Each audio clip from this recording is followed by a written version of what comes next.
ତ ତଥାପି ହେଲ୍ପ କରିବେ।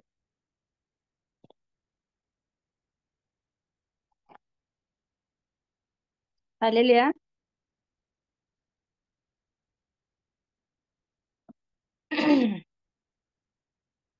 ଦେଖ ଆମେ ଦ୍ୱାର ନିକଟରେ ଠିଆ ହୋଇ ଆଘାତ କରୁଛୁ। ଯଦି କେହି ଆମର ସ୍ୱର ଶୁଣି ଦ୍ୱାର ଫିଟାଇ ଦେବେ, ତାହେଲେ ଆମେ ପ୍ରବେଶ କରି ତାହା ନିକଟକୁ ଯିବୁ। ପୁଣି ଆମେ ତାହା ସହିତ ଭୋଜନ କରିବୁ ଓ ସେ ଆମ ସହିତ ଭୋଜନ କରିବ। ପ୍ରକାଶିତ ବାକ୍ୟ 4:20 ପଦରେ ଏହି ପ୍ରକାର ଲେଖା ଅଛି। ତଥାପି ଆଜି ମୋ ଭାଇ ଘରେ ସୁଯୋଗ ମିଳିଛି, ମୁଁ ଆରାଧନା କରିବି। ପ୍ରଭୁକୁ କୋଟି କୋଟି ଧନ୍ୟବାଦ। ନେଟୱାର୍କ ବହୁତ ଅସୁବିଧା ହଉଛି, କ୍ଷମା କରିଦେବେ। ହାଲେଲୁୟା। हे जीसु, हे प्रभु, हे जीसु, हे प्रभु, ଆସିଛି ତୁମ ପାଦ ତଳେ, ଦରଶନ ଦିଅ ଥରେ, ଦରଶନ ଦିଅ ଥରେ।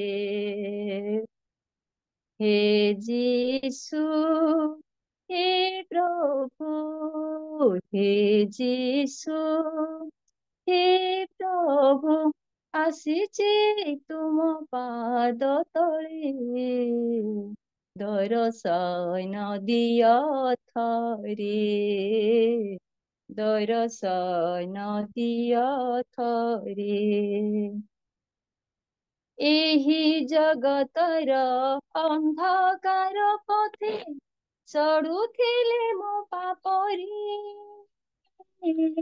ଏହି ଜଗତର ଅନ୍ଧକାର ପଥେ ଚଢୁଥିଲେ ମୋ ପାପରେ, ଶୁଣି ଯୀଶୁ ନାମ ଦିଏ ପରିତ୍ରାଣ, ଶୁଣି ଯୀଶୁ ନାମ ଦିଏ ପରିତ୍ରାଣ। ପ୍ରଭୁ ଆସିଛି ତୁମ ଚରଣେ, ପ୍ରଭୁ ଆସିଛି ତୁମ ଚରଣେ। हे जीसु, हे प्रभु, हे जीसु, हे प्रभु, ଆସିଛି ତୁମ ପାଦ ତଳେ, ଦରଶନ ଦିଅ ଥରେ, ଦରଶନ ଦିଅ ଥରେ। ଶୁଣିଲି ମୋ ବାଣୀ କୃଷାର କାହାଣୀ, ମୋ ପାଇଁ ଦେଲ ଜୀବନ, ଶୁଣିଲି ମୋ ବାଣୀ କୃଷାର କାହାଣୀ, ମୋ ପାଇଁ ଦେଲ ଜୀବନ, ମୋର ପାପ ନେଇ ତୁମ ରକ୍ତେ ଧୋଇ, ମୋର ପାପ ନେଇ ତୁମ ରକ୍ତେ ଧୋଇ, ପ୍ରଭୁ କର ମତେ ନୂତନ, ପ୍ରଭୁ କର ମତେ ନୂତନ। हे जीसु, हे प्रभु, हे जीसु, हे प्रभु, ଆସିଛି ତୁମ ପାଦ ତଳେ, ଦରଶନ ଦିଅ ଥରେ, ଦରଶନ ଦିଅ ଥରେ। ତୁମେ ମୋ ରକ୍ଷକ ହୋଇ ମୋ ପାଳକ, ଦେଇଛ ତୁମେ ଅନୁଗ୍ରହ, ତୁମେ ମୋ ରକ୍ଷକ ହୋଇ ମୋ ପାଳକ, ଦେଇଛ ତୁମେ ଅନୁଗ୍ରହ, ତୁମ ନାମ ଗାଇ ସଦା ଆନନ୍ଦ ପାଏ, ତୁମ ନାମ ଗାଇ ସଦା ଆନନ୍ଦ ପାଏ, ପ୍ରଭୁ ତାହା ମୁଁ ଚାହେଁ ଜୀବନେ, ପ୍ରଭୁ ତାହା ମୁଁ ଚାହେଁ ଜୀବନେ। ହାଲେଲୁୟା। ଧନ୍ୟବାଦ ପ୍ରଭୁ ସୁଯୋଗ ଦେଇଥିବାର। ହାଲେଲୁୟା। ଜୀବନେ ତୁମ ବିନା କିଛି ନୁହେଁ ମୋର, ତୁମେ ମୋ ତ୍ରାଣକାରୀ ପରମ ଈଶ୍ୱର, জীবনে তুম বিনা କିଛି ନୁହେଁ ମୋର, ତୁମେ ମୋ ତ୍ରାଣକାରୀ ପରମ ଈଶ୍ୱର। ତବ ପ୍ରେମ ପର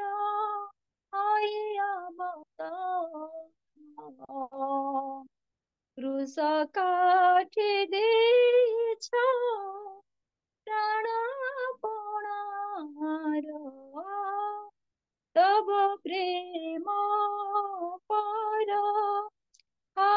ଅବତାର। କ୍ରୁଶ କାଠି ଦେଇଛ ପ୍ରାଣପଣାର,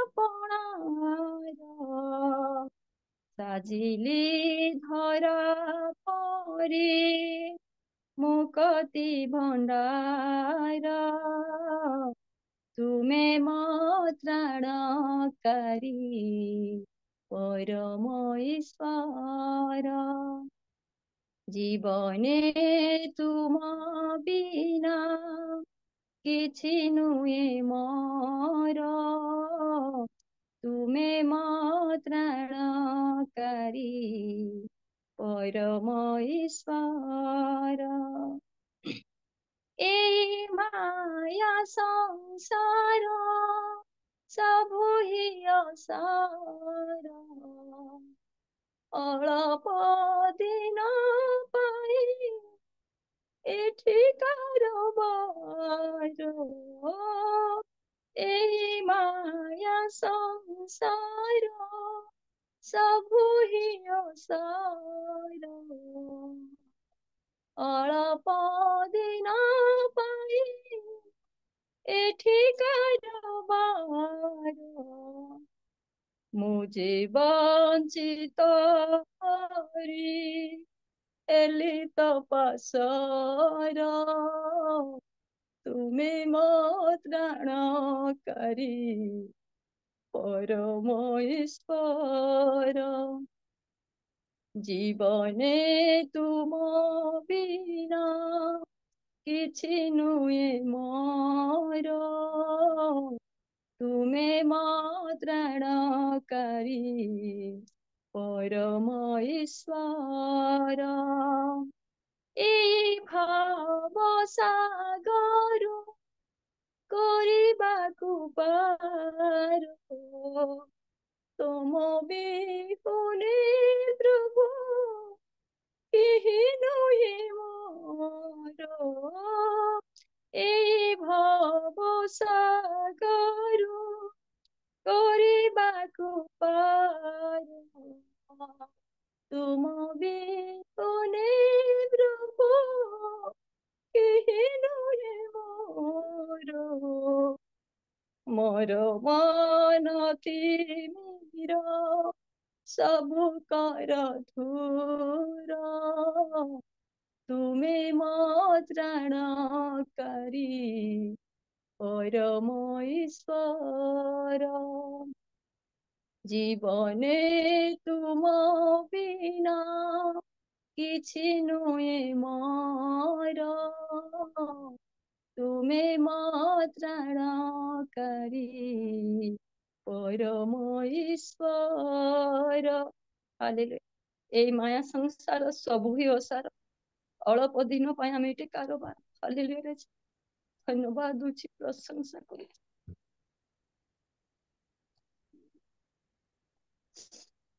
ହାଲେଲୁୟା। ମୋର ଗୀତ ଆସୁଛି କି ପ୍ରବୀଣା?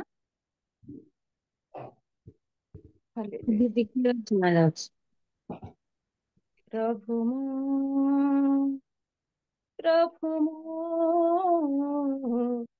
ଶୁଣି ତୁମ ଡାକ ସ୍ୱର।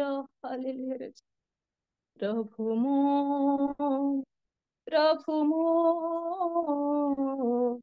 ଶୁଣି ତୁମ ଡାକ ସ୍ୱର, ଫେରି ମୁଁ ଆସିଛି ତୁମ ପାଦ ତଳେ, ଫେରି ମୁଁ ଆସିଛି ତୁମ ପାଦ ତଳେ, ବାରେ ପ୍ରଭୁ କ୍ଷମା କର। ପ୍ରଭୁ ମୋ ଶୁଣି ତୁମ ଡାକ ସ୍ୱର, ପ୍ରଭୁ ମୋ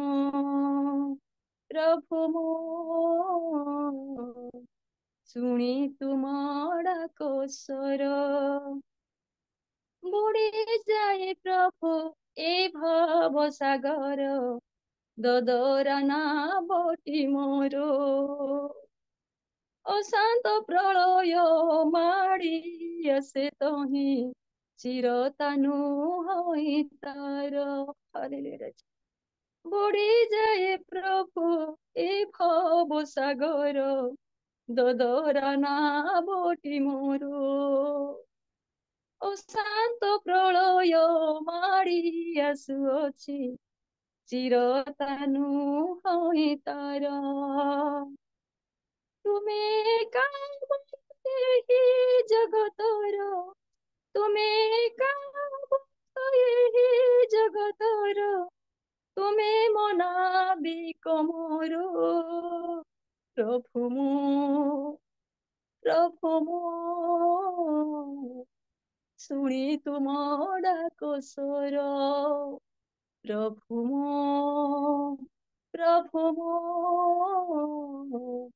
ଶୁଣି ତୁମ ଡାକ ସ୍ୱର।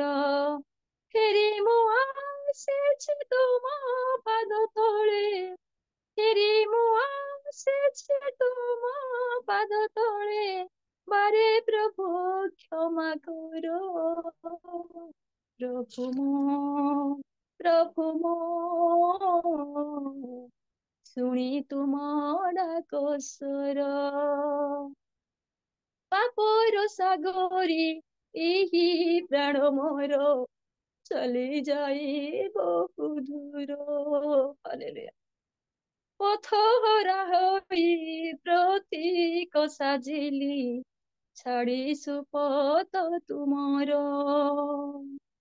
ପାପର ସାଗରେ ଏହି ପ୍ରାଣ ମୋର, ଚାଲି ଯାଇ ବହୁ ଦୂର। ପଥ ହରା ହୋଇ ପ୍ରତୀକ ସାଜିଲି, ଛାଡ଼ି ସୁପଥ ତୁମର। ତୁମେ ମୋର ପଥ, ତୁମେ ମୋର ସତ୍ୟ, ତୁମେ ମୋର ପଥ, ତୁମେ ମୋର ସତ୍ୟ, ତୁମେ ମୋ ଜୀବନ ଛର। ପ୍ରଭୁ ମୋ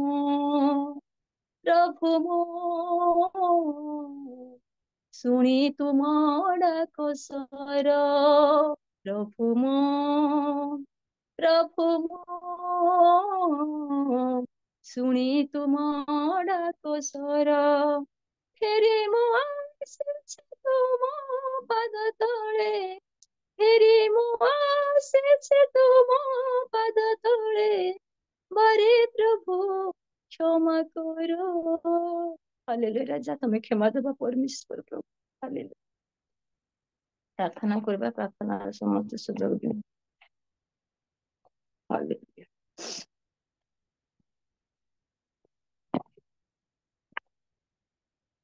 श्रुति आराधना ऊपर जाती ही, आशीष नित्य नित्य आती ही।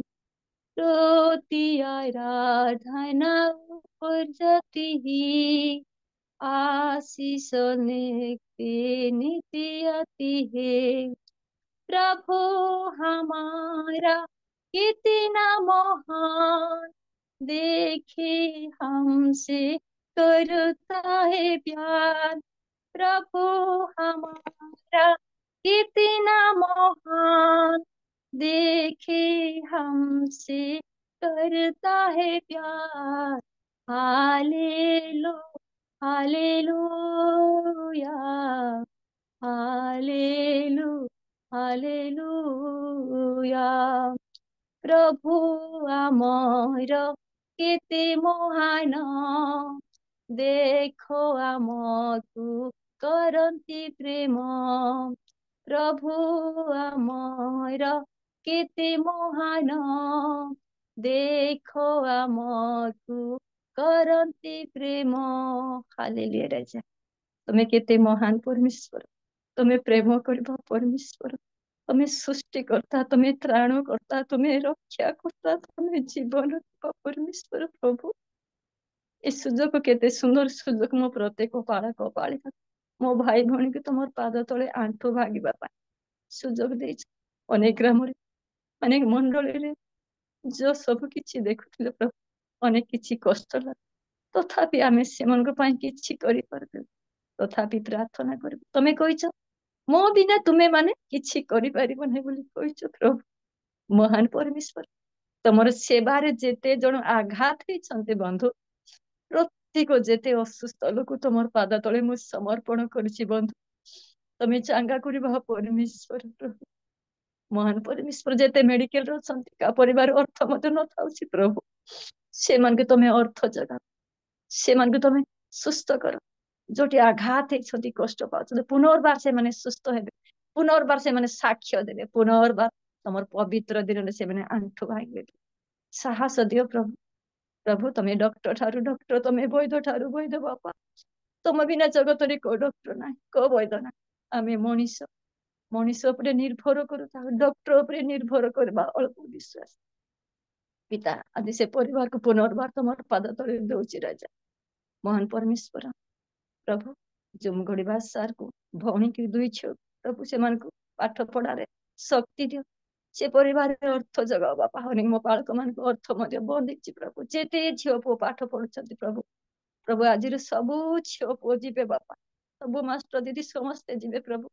ସେମାନଙ୍କର ସହବର୍ତ୍ତୀ ପରମେଶ୍ୱର ହୋ ପ୍ରଭୁ, ସେମାନଙ୍କର ଆସିବା ଯିବାର ଅନେକ କିଛି ଦୁର୍ଘଟଣା ହଉଛି ପ୍ରଭୁ, ତମେ ଜାଣୁଛ, ସେମାନଙ୍କୁ ରକ୍ଷା କର ପ୍ରଭୁ। ଯୋଉ ମଧ୍ୟରେ ପିତା, ଆମେ ଅନେକ ପରିବାର ଜଡିତ ହେଇଛି, ଆମେ ଦୂର ଦୂର ଗ୍ରାମରେ, ତଥାପି ପରସ୍ପରକୁ ପ୍ରେମ ଦେଇଛୁ ପ୍ରଭୁ। ଯେତେ ଦିନ ଏଇ ପାଣି ଫୁଟୁକା ଜୀବନ ଥିବା ପର୍ଯ୍ୟନ୍ତ ଆମେ ପରସ୍ପରକୁ ପ୍ରେମ ଦେବୁ ବୋଲି ମୁଁ ପ୍ରାର୍ଥନା କରୁଛି। ଧନ୍ୟବାଦ ଦଉଛି ରାଜା, ଅନେକ କିଛି ପ୍ରାର୍ଥନା ହେଇଛି ବାପା, ପ୍ରତ୍ୟେକ ପ୍ରାର୍ଥନା ଶୁଣି ଉତ୍ତର ଦେଇ ସାରିଛୁ। ଧନ୍ୟବାଦ ଦଉଛି ଭଉଣୀ ପ୍ରଭୁ। ମହାନ ପରମେଶ୍ୱର, ତମ ମନ ଦେଇଛ ପ୍ରଭୁ, ଦୁଇ ସିଷ୍ଟରକୁ ତମର ପାଦ ତଳେ ଦଉଛି ବାପା। ତମ ବାକ୍ୟ ଦେବାରେ, ଆରାଧନା କରିବାରେ, ଧନ୍ୟବାଦ ଦେବାରେ ତମ ମନ ଦେଇଛ। ସ୍ୱାମୀ ସ୍ତ୍ରୀକୁ, ଦୁଇ ଛୁଆକୁ ତମ ପାଦ ତଳେ ଦଉଛି ରାଜା।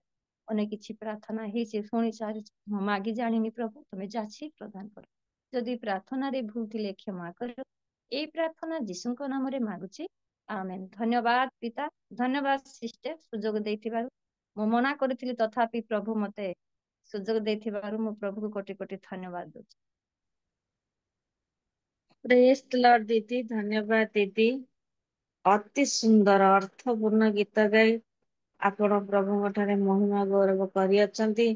ମନା କଲେ ବି ପରମେଶ୍ୱରଙ୍କ ଇଚ୍ଛା, ଆପଣ ଆଜି ତାଙ୍କର ଆରାଧନା କରିବା ପାଇଁ ପ୍ରଭୁ ଗୌରବ ପାଆନ୍ତୁ, ପ୍ରଶଂସା ପାଆନ୍ତୁ। ପ୍ରାତଃ ସମୟରେ ଆପଣଙ୍କୁ, ଆପଣଙ୍କ ପରିବାରକୁ ପ୍ରଭୁ ଆଶୀର୍ବାଦ କରନ୍ତୁ।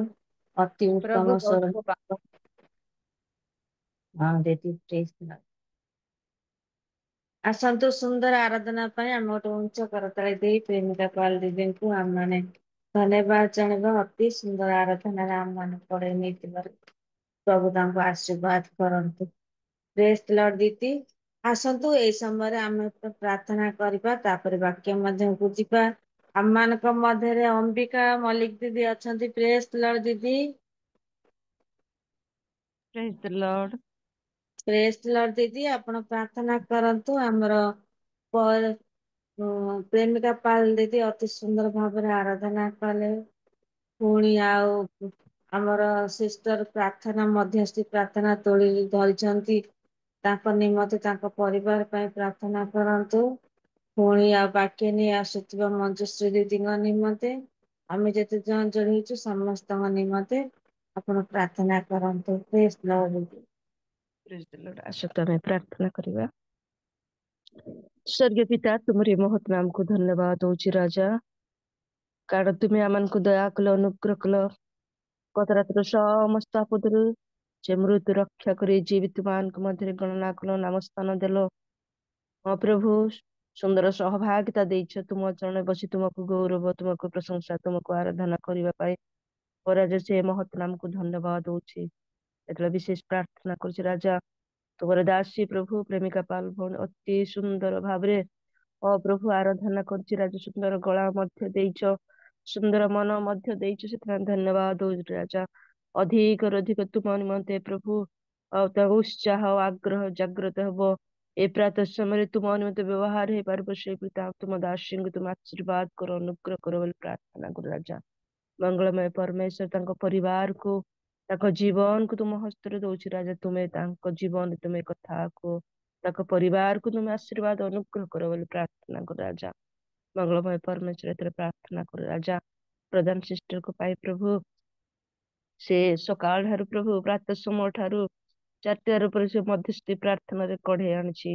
ମଙ୍ଗଳମୟ ପରମେଶ୍ୱର ତାଙ୍କୁ ମଧ୍ୟ ତୁମେ ଆଶୀର୍ବାଦ କର, ଅନୁଗ୍ରହ କର। ଯେଉଁ ଇଚ୍ଛା ଯେଉଁ ଆଗ୍ରହ ଦେଇଛ, ଯେଉଁ ମନ ଦେଇଛ ସେଥିପାଇଁ ଧନ୍ୟବାଦ ଦେଇଛି।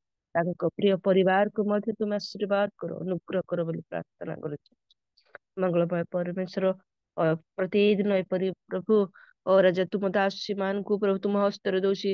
ପ୍ରାର୍ଥନାରେ ଆରାଧନାରେ ସମସ୍ତ ବିଷୟରେ କଢେଇ ନେବା ପାଇଁ ପ୍ରଭୁ ତାଙ୍କ ଜୀବନରେ ତୁମେ କଥା କୁହ ବୋଲି ପ୍ରାର୍ଥନା କରୁ ରାଜା। ମଙ୍ଗଳମୟ ପରମେଶ୍ୱର ଯେତେବେଳେ ପ୍ରଭୁ ବାକ୍ୟ ଘେନି ଆସିଥିବା ପ୍ରଭୁଙ୍କ ଦାସୀଙ୍କୁ ମଧ୍ୟ ତୁମ ହସ୍ତରେ ଦଉଛି ରାଜା।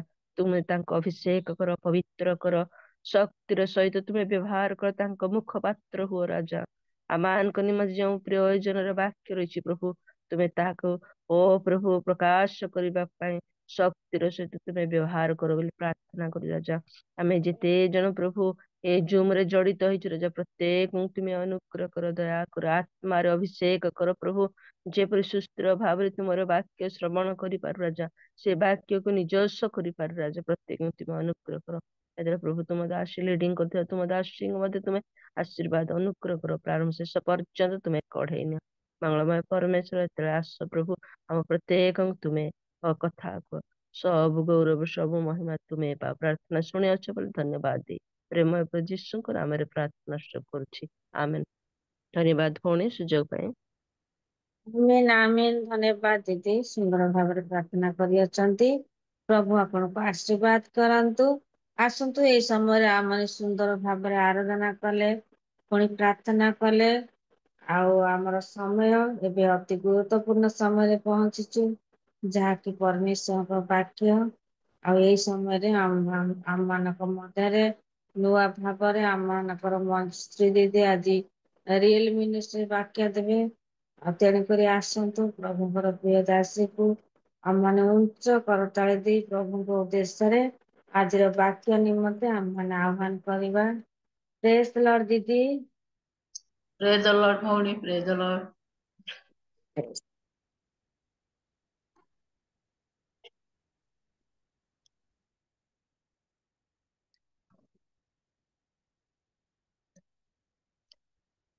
ସର୍ବପ୍ରଥମେ ପ୍ରଭୁ ପରମେଶ୍ୱରଙ୍କର ପବିତ୍ର ନାମକୁ ମୁଁ ଧନ୍ୟବାଦ ଦେଉଅଛି। ପ୍ରଭୁ ଆମମାନଙ୍କୁ ଦୟା ଅନୁଗ୍ରହ କଲେ, ରାତ୍ରର ସମସ୍ତ ପ୍ରକାର ବିପଦ ଆପଦରୁ ସୁରକ୍ଷିତ କରି ବର୍ତ୍ତମାନ ସମୟରେ ରିଏଲ ମିନିଷ୍ଟ୍ରି ମାଧ୍ୟମ ଆନୁକୂଲ୍ୟରେ ପ୍ରଭୁ ଆମମାନଙ୍କୁ ଅନଲାଇନ ମାଧ୍ୟମ ଦ୍ୱାରା ବିଭିନ୍ନ ସ୍ଥାନରୁ ଜଡ଼ିତ କରିଅଛନ୍ତି। ତାଙ୍କର ସେବା ଉପାସନା କରିବା ନିମନ୍ତେ ପ୍ରଭୁଙ୍କୁ ଧନ୍ୟବାଦ ପୁନର୍ବାର ମୁଁ ଦିଏ ଏବଂ ରିଏଲ ମିନିଷ୍ଟ୍ରିର ହୋଷ୍ଟ ଆଜ୍ଞାଙ୍କୁ ମୁଁ ଧନ୍ୟବାଦ ଦେବି। ସେ ମତେ ପ୍ରଥମ ଥର କରି ରିଏଲ ମିନିଷ୍ଟ୍ରି ବାକ୍ୟ ପ୍ରଚାର କରିବା ନିମନ୍ତେ ସୁଯୋଗ ଦେଇଅଛନ୍ତି।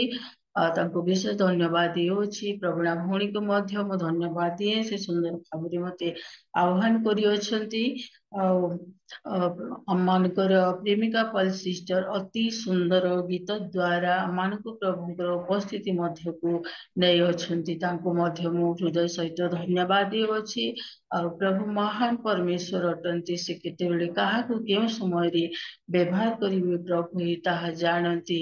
ଆସୁ ଆମେ ବିଳମ୍ବ ନ କରି ଆଜିର ବାକ୍ୟକୁ ମାନେ ଅନୁଧ୍ୟାନ କରିବା, ଯାହାକି ପ୍ରଭୁଙ୍କର ମୁଖ ନିଃସୃତ ବାକ୍ୟ ଆମମାନଙ୍କୁ ଆଜି କଣ କହିବା ନିମନ୍ତେ ପ୍ରଭୁ ପବିତ୍ର ଆତ୍ମା ପରମେଶ୍ୱର ଯାଉଅଛନ୍ତି। ଆମେ ଧୀର ସ୍ଥିର ସୁସ୍ଥିର ହୋଇ ବାକ୍ୟ ପ୍ରତି ମନୋଯୋଗୀ ହେବା, କାରଣ କାଳ ମନ୍ଦ ଅଟେ। ଆଉ ମୁଁ ପ୍ରାର୍ଥନା କରିବି, ଆଉ ପ୍ରାର୍ଥନା କରି ମୁଁ ଆଜିର ବାକ୍ୟକୁ ଆରମ୍ଭ କରିବି। ଆଉ ଉପସ୍ଥିତ ପ୍ରତ୍ୟେକଙ୍କୁ ମୋର ଖ୍ରୀଷ୍ଟ ପ୍ରେମ ନମସ୍କାର ଜଣାଉଛି। ଆସନ୍ତୁ ଆମମାନେ ମାଥ୍ୟୁ 25 ପର୍ବର 1 ପଦରୁ ପାଠ କରିବା।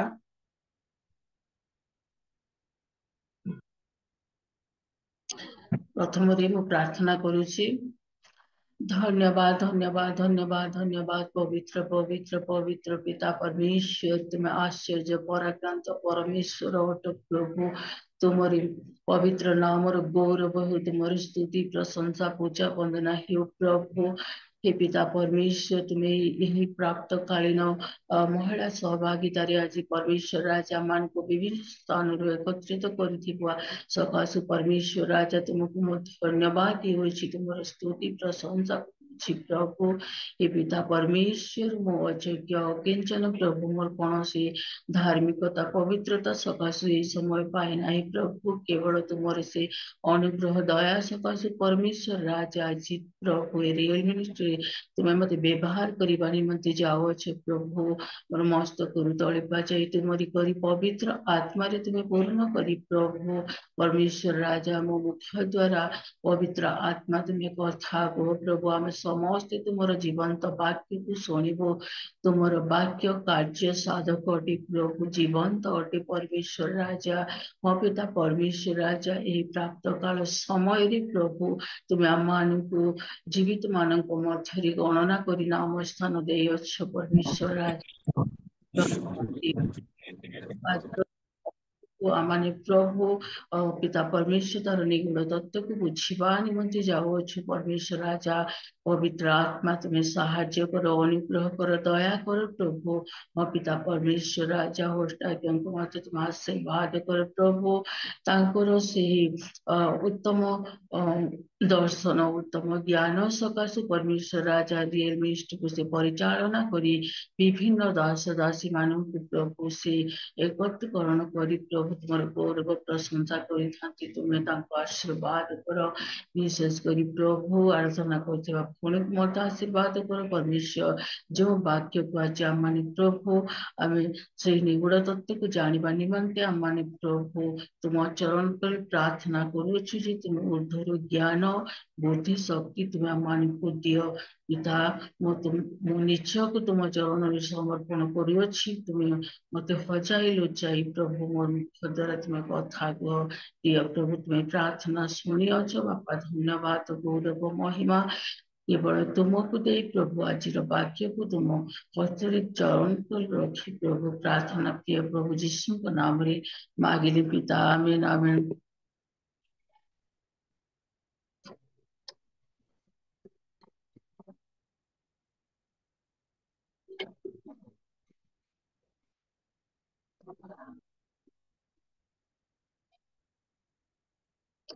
आसतु अति जनाशुना पद आम पाठ करवा जहाँकि माने माथियो 25 पर्व 1 पद रु 12 पद जाए पाठ करवा सेतेबेले स्वर्ग राज्य 10 जन कन्यांकर भली हेब सेमाने आपणा आपणा प्रदीप नहीं वरंक सहित भेटिबाकू बाहरिले सेमानंकर मध्यरु 5 जन निर्बुद्धि और 5 जन सुबुद्धि थिले।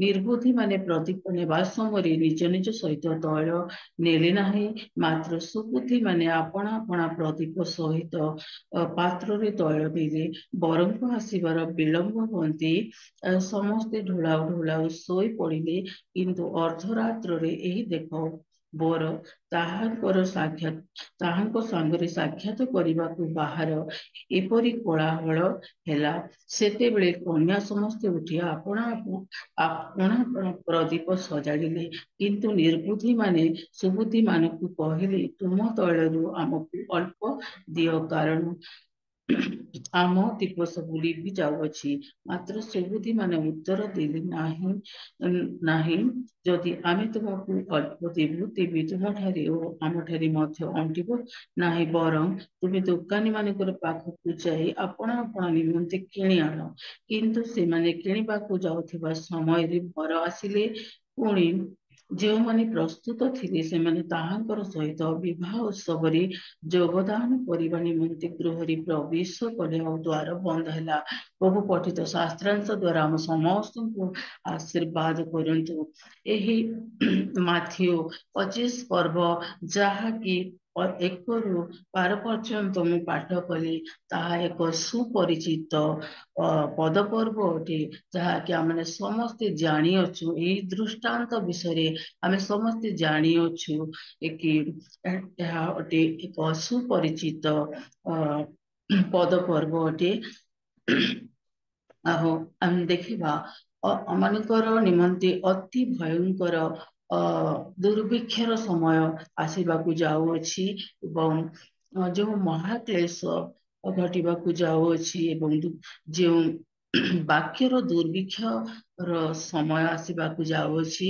आमने कोन करबा कि जे पर्यंत आमानकू वाक्य मिलुअछि से वाक्य को आमने संग्रह करिकि रखिबा आ वाक्य प्रति आमने मनोयोगी हेबा आ जेते बेले हिबी आमे समस्ते जानी अछु एही वाक्य आम मानकर अति सुपरिचित वाक्य अटे अटे ताहा प्रभु जीशु ख्रीष्टंकर द्वितीय आगमन विषय एहा लेखा जाई अछि ए माथ्यू 25 एक पर्वरी प्रभु जीशु ख्रीष्टंकर द्वितीय आगमन किपरि हेबो एवं तांकर आगमन समय रे मंडलीर अवस्था कोन थिबो ताहा ए दृष्टांत माध्यम द्वारा आमे जानि पारिबछु आमे देखुछु कि एही माथ्यू 25 एक पर्वरी एक सुपरिचित पदपर्व हेले मध्य एही 10 जन कन्यांकर विषय जहाँ लेखा जाइए प्रभु जीशु आगरू ताहा तांकर आगमन समय को आमानकू जणाई देई अछंती तांकर आगमन समय किपरि लक्षण माने देखा जीवा ताहा प्रभु आमानकू दृष्टांत माध्यम द्वारा जणाई अछंती एवं प्रभु तांकर निगूढ़ तत्व को 2000 वर्ष पूर्वर से आमानक निमंते ता कही अछंती एवं जणाई देई अछंती कि आमाने किपरि सजाग होई रहिबा आ परमेश्वरंकर गौरव हे महिमा हेउची आमानकू से 2000 वर्ष पूर्वर ताहा आमानकू जताई देई अछंती आ आमाने जदि जागृत हेबा नाही आमाने जदि सचेतन हेबा नाही ताहिले आमानकर ही क्षति हेबा प्रभुंकर तो परमेश्वर से आमको जणाई अछंती जदि आमने वाक्य मिलुअछि से वाक्य को आमने संग्रह करिकि रखिबा एवं आमनको जीवन मध्यरे ता व्यवहार करि परिबा पवित्र आत्मा परमेश्वर प्रभु जीशु ख्रीष्ट जेतेबेले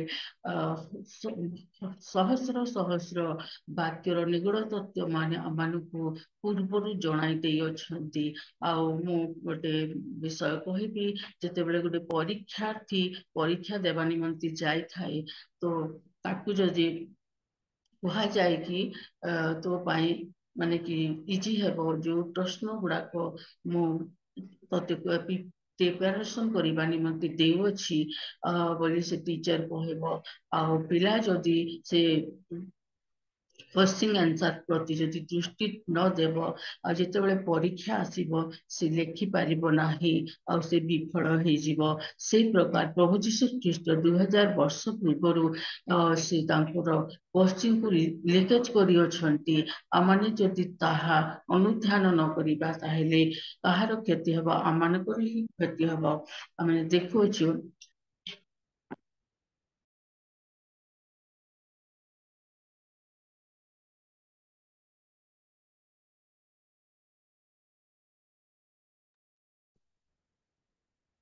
अनम्यूट करंतु सिस्टर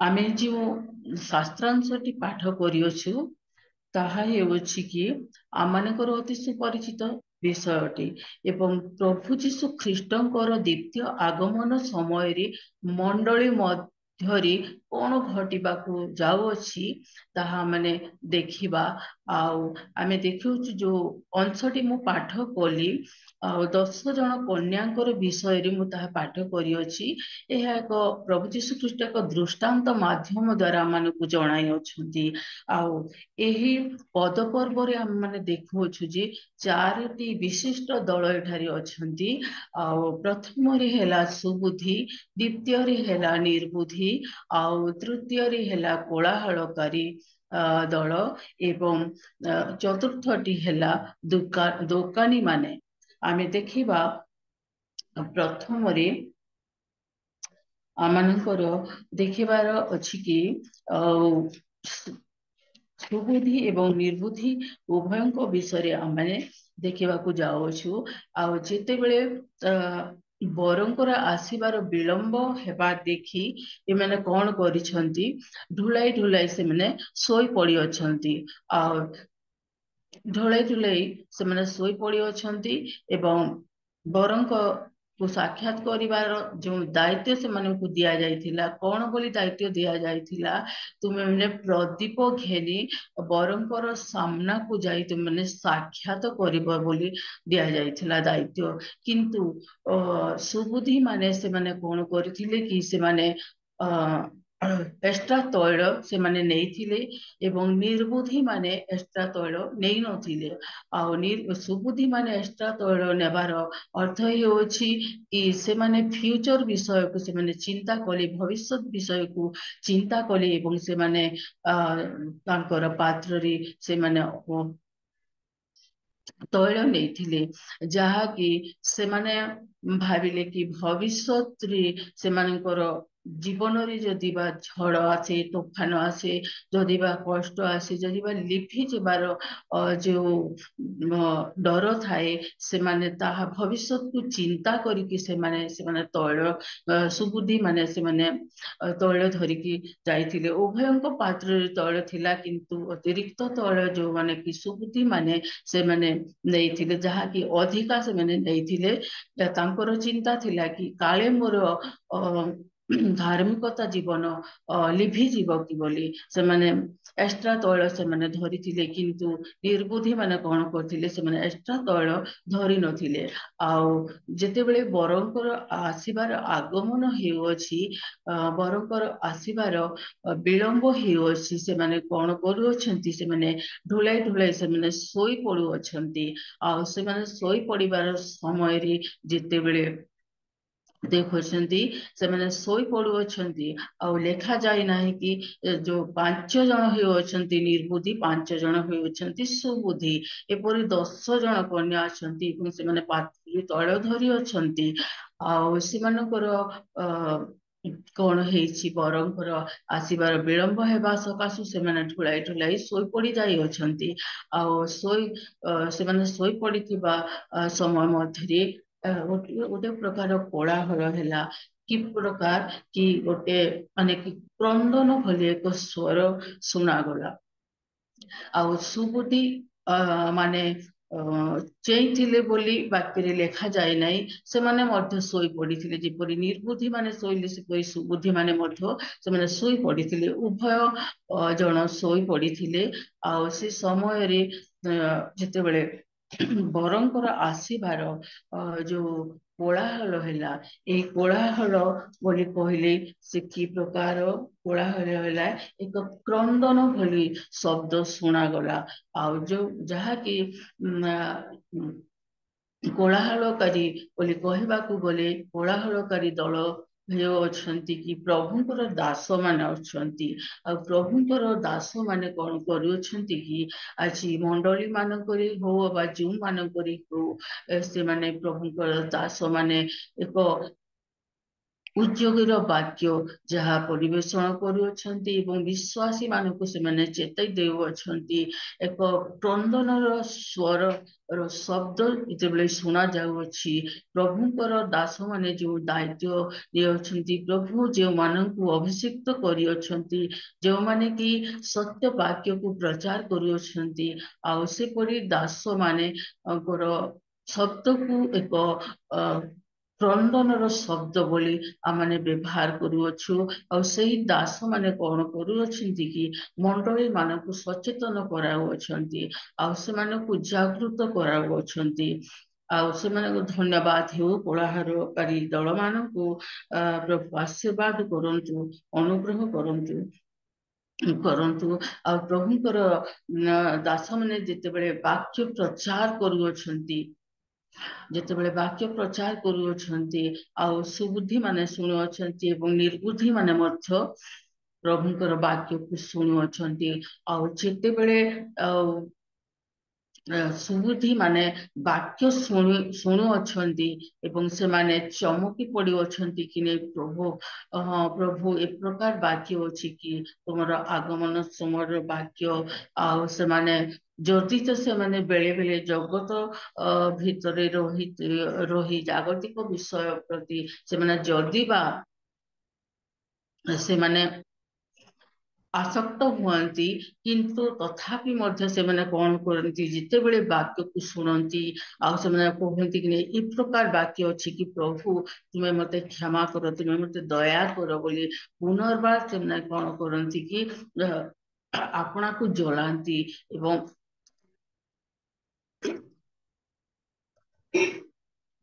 ସେମାନେ ଆପଣାକୁ ପୁନର୍ବାର ଜଳାଇବା ନିମନ୍ତେ ସେମାନେ ଚେଷ୍ଟା କରନ୍ତି ଏବଂ ନିଜର ଭୁଲକୁ ପ୍ରଭୁଙ୍କର ନିକଟରେ ସ୍ୱୀକାର କରନ୍ତି, ପ୍ରାର୍ଥନା କରନ୍ତି ପ୍ରଭୁ ମୋ ଜୀବନରେ ଏ ପ୍ରକାର ପତନର ସମୟ ନ ଆସୁ, ପ୍ରଭୁ ମୋର ଜୀବନ ମଧ୍ୟରେ ଏକ ଧାର୍ମିକତା ଥାଉ, ଏକ ପବିତ୍ରତା ଥାଉ, ମୋର ପାତ୍ରରେ ତୈଳ ଥାଉ, ଯୋଉ ପାତ୍ର କି ଧରି ଦୀପ ମୁଁ ଜାଲି ମୁଁ ତୁମର ଆଗମନର ସମୟରେ ମୁଁ ତୁମର କୁ ସାକ୍ଷାତ କରିବି, ତୁମ ସମ୍ମୁଖରେ ମୁଁ ଛିଡା ହେବି ବୋଲି। ଆଉ ସୁବୁଦ୍ଧି ମାନେ ଅନେକ ପ୍ରକାର ସେହି ନିଗୁଡ ତତ୍ତ୍ୱ ବିଷୟ ଶୁଣିବା ସମୟରେ ସେମାନଙ୍କର ହୃଦୟ ଉଦ୍ବିଗ୍ନ ହେଇଥାଏ ଏବଂ ଆତ୍ମାରେ ସେମାନେ ଉତ୍ତପ୍ତ ହୋଇଥାନ୍ତି ଏବଂ ପରମେଶ୍ୱରଙ୍କର ନିକଟରେ ସେମାନେ ନିଜକୁ ସମର୍ପିତ କରିଥାନ୍ତି। ପ୍ରଭୁ ମୋର ଭୁଲ ହେଇଗଲା ଆଉ ମୁଁ ଜାଗତିକ ବିଷୟ ପ୍ରତି ଶିକ୍ଷା ଚେତନା ପରାମର୍ଶ ପ୍ରଭୁ ତୁମେ ମତେ ଦେଉଅଛ ବୋଲି ସେ ସୁବୁଦ୍ଧି ମାନେ ସେମାନଙ୍କର ନିଜର ଭୁଲକୁ ସ୍ୱୀକାର କରନ୍ତି ଏବଂ ପୁନର୍ବାର ସେମାନେ ଜଳିବା ନିମନ୍ତେ ପୁନର୍ବାର ଆତ୍ମିକ ଦିଗରେ ବୃଦ୍ଧି ପ୍ରାପ୍ତ ହେବା ନିମନ୍ତେ ସେମାନେ ଚେଷ୍ଟା କରନ୍ତି ଏବଂ ସେମାନଙ୍କର ଧାର୍ମିକତା ଜୀବନ ଯେପରି ପତିତ ନ ହେବ ସେ ନିମନ୍ତେ ସେମାନଙ୍କର ଚିନ୍ତା ଥାଏ ଏବଂ ସେମାନେ ଭବିଷ୍ୟତକୁ ଲକ୍ଷ୍ୟ କରି ସେମାନେ କଣ କରନ୍ତି କି ସେମାନେ ଅତିରିକ୍ତ ତୈଳ ସେମାନେ ଧରି ଅଛନ୍ତି, ନିଜର ଆତ୍ମିକତା ଜୀବନକୁ ଆହୁରି ଅଭିବୃଦ୍ଧି କରନ୍ତି। ବାକ୍ୟ ଯେତେବେଳେ ବୁଣା ଯାଇଥାଏ ପ୍ରଭୁଙ୍କର ବାକ୍ୟ ଯାହାକି ସତ୍ୟ ବାକ୍ୟ ବୋଲି କୁହାଯାଏ, ଆଉ ସତ୍ୟ ବାକ୍ୟ ବୋଲି କହିବାର ଅର୍ଥ ସତ୍ୟ ବାକ୍ୟ ଅଛି ବୋଲି ଆମେ ଯେତେବେଳେ କହୁଅଛୁ ତାହେଲେ ସତ୍ୟ ବୋଲି କହିବାର ଆମେ ଯାହା କହି ଯାଉଅଛୁ କି ବାକ୍ୟ ସତ୍ୟ ବାକ୍ୟ ଅଛି ବୋଲି, କିନ୍ତୁ ମିଥ୍ୟା ବାକ୍ୟ ମଧ୍ୟ ଅଛି ଏବଂ କୋଉଟା ସତ୍ୟ କୋଉଟା ମିଥ୍ୟା ଆମମାନେ ତାହା ଜାଣିବାକୁ ହେବ। ଆଉ ଯଦି ବା ସତ୍ୟ ବାକ୍ୟ ମଧ୍ୟ ଆମମାନେ ଶୁଣୁଅଛୁ ତାହା ସମ୍ପୂର୍ଣ୍ଣ ସତ୍ୟ ବୋଲି ଆମମାନେ କିପରି କହିପାରିବା। ଆଉ ଆମମାନଙ୍କର ପାଖରେ ଯଦି ବାଇବେଲ ଅଛି ତାହେଲେ ବାକ୍ୟ ମଧ୍ୟ ଅଛି ବୋଲି ତାର ଗ୍ୟାରେଣ୍ଟି ନାହିଁ ଏବଂ ବାକ୍ୟ ଯଦି ଅଛି ସମ୍ପୂର୍ଣ୍ଣ ସତ୍ୟ ବାକ୍ୟ ବୋଲି ଆମମାନେ ତାହା ଜାଣିପାରିବା ର ଆବଶ୍ୟକ ଅଟେ। ଆଉ ଜଣେ ବିଶ୍ୱାସୀ ଆଉ ତାର ରିଏକ୍ସନ ରୁ ଆମମାନେ ଜାଣିଥାଉ, ତାର ଚାଲିଚଳନ ଆଚରଣ ବ୍ୟବହାରରୁ ଆମମାନେ ଜାଣିପାରିଥାଉ ଯେ ସେ ପ୍ରକୃତରେ ଧାର୍ମିକ ଜୀବନ କାଟୁଅଛି କି ପ୍ରକୃତରେ ତାର ଠାରେ ସେ ତୈଳ ଢାଳି ଅଛି କି ପ୍ରକୃତରେ ସେ ତାର ପାତ୍ରରେ ତୈଳ ନେଇ ସେ ଯେ ପ୍ରଭୁଙ୍କ ସେ ସାମ୍ନାକୁ ଯାଇ ସାକ୍ଷାତ କରିବାକୁ ସେ ଯୋଗ୍ୟ ଅଛି କି ବୋଲି ଆମମାନେ ଜାଣିପାରିବା ଯେ ଜଣେ ବିଶ୍ୱାସୀ କି ପ୍ରକାର ଜୀବନ କାଟୁଅଛି ବୋଲେ ଆମେ ଦେଖୁଅଛୁ ଏହି ସୁବୁଦ୍ଧି ମାନେ ଭବିଷ୍ୟତ ଜୀବନକୁ ଲକ୍ଷ୍ୟ କରିଅଛନ୍ତି ଆଉ ସେମାନେ କଣ କରିଅଛନ୍ତି, ସେମାନେ ଏକ୍ସଟ୍ରା ତୈଳ ସେମାନେ ନେଇ ଅଛନ୍ତି ନିଜର ପାତ୍ରରେ ଆଉ ସେମାନଙ୍କର ଚିନ୍ତା ଥିଲା କି ଆମମାନେ କାଳେ ଲିଭି ନ ଯିବୁ, ଆମ ମାନଙ୍କର ସେଇ ଧାର୍ମିକତା ଜୀବନ ଯେପରି ପତିତ ନ ହୁଏ ସେ ନିମନ୍ତେ ସେମାନଙ୍କର ଗୋଟେ ମାନେ କି ଚିନ୍ତା ଥିଲା ଏବଂ ସେମାନେ ନିଜକୁ ପ୍ରସ୍ତୁତ ଯଦି ବେଳେ ବେଳେ ତାଙ୍କ ଜୀବନରେ କୌଣସି ଦୁଃଖ କଷ୍ଟ କିଏ ବା ସେମାନଙ୍କର ଜୀବନରେ କୌଣସି ପତନ ଆସିବାର ସମ୍ଭାବନା ଥାଏ ତାହେଲେ ସେମାନେ ଯୋଉ କୋଳାହଳକାରୀ ଦଳ ମାନେ जो प्रभुंकर दास माने कोलाहलकारी दलर अर्थ हेउची प्रभुंकर दास माने जेतेबेले वाक्य गुणती से समय से माने से वाक्य को शुणी से माने हृदय उद्विग्न हो जाए पुनर्बार से माने निजर निजर विश्वास को आहुरी दृढ़ीभूत करिथांती से माने प्रभुंकर निमंते से माने उद्योगी हुअंती से माने कौन करती कि ना ए पृथ्वी मध्यरे से माने वास करुथिबा सकाशु से मानकर जागतिक विषय प्रति तांकर मन ध्यान को से सियाड़े नियंती नहीं अधिक गुरुत्व दियंती नहीं एवं प्रभुंकर निमंते आग को बढ़िबा पाई से माने चेष्टा करंती। धन्यवाद प्रभुंकर पवित्र नामर गौरव हो प्रभु सुबुद्धि दलमान को जो शिक्षा चेतना परामर्श देउछंती आज से माने ए पृथ्वी मध्यरे प्रभु को डाकुअछंती आर्तनाद करुअछंती एवं प्रभुंकर द्वितीय आगमन को से माने अपेक्षा करी निज निजर आत्मिक जीवन रे तैल ढालुअछंती वाक्य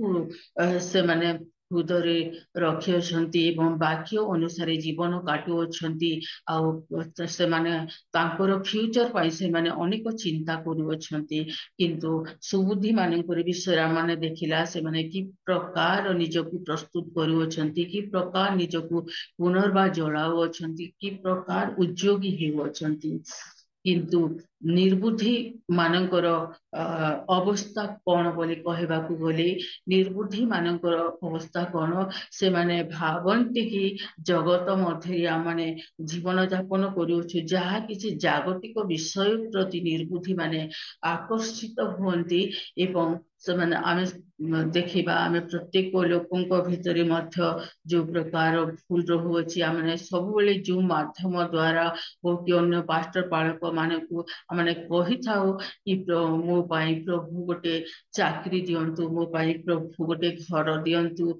मो पाई प्रभु मोर रोग को सुस्थ करंतु बोली अनेक समय निर्बुद्धि माने ए प्रकार विषय जागतिक विषय प्रति अत्यधिक आसक्त हो से मानकर चिंता थाए कि आमने जगतर समस्त विषय को आमने पाइबु बोली कि से माने व्यतिव्यस्त होती बेले बेले प्रार्थना प्रभु को मागी था प्रभु से माने को प्रार्थना जदि न शुणती से माने कौन करती कि भावती कि प्रभु मोर प्रार्थना शुणु नहांती मते यही विषय मते दरकार अच्छी प्रभु मते दियंतु बोलिकी से माने प्रभु को निकटरे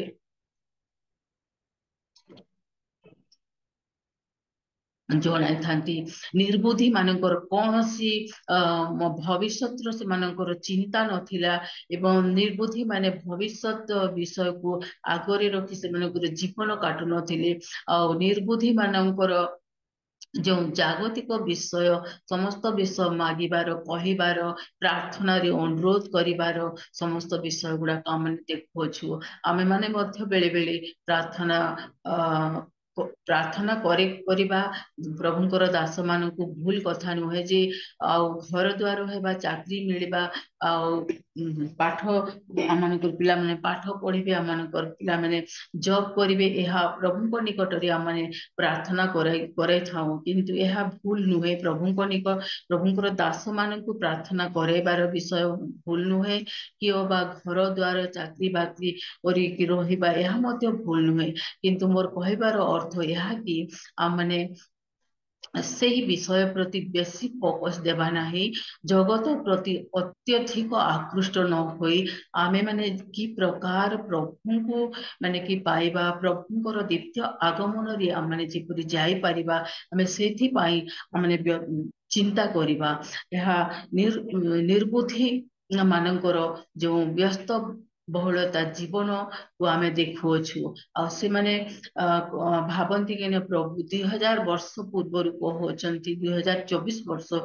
25 वर्ष है प्रभु तांकर वाक्य कहते कि प्रभुंकर आगमन हेबो बोली किंतु अनेक कहती प्रभुंकर आगमन हेबो बोली तो सब बेले कह जाउछि किंतु प्रभुंकर आगमन ए पर्यंत हे पारु नाही देखा जीव जेते बेले प्रभुंकर आगमन आगमन हेब से समय आमे निजकु प्रस्तुत करबा बोली से माने अवहेला जीवन काटी थांती जहार फल रे कि से माने प्रभु को भेटिबा समय जो 10 जन कन्या जो अछंती सुबुद्धि निर्बुद्धि माने निर्बुद्धि मानकर पाखरी जते बेले तैल न थाए प्रभु को भेटिबा पाई से मानकर पाखरी कौनसी धार्मिकता पवित्रता जीवन न थाए ताहले से माने प्रभुଙ୍କର द्वितीय आगमन रे प्रभु सम्मुख को से माने जाई पारिबे नाही आ से निर्बुद्धि मानकर ए प्रकार दशा घटिबा को जाउ अछि आ माने देखिबा कि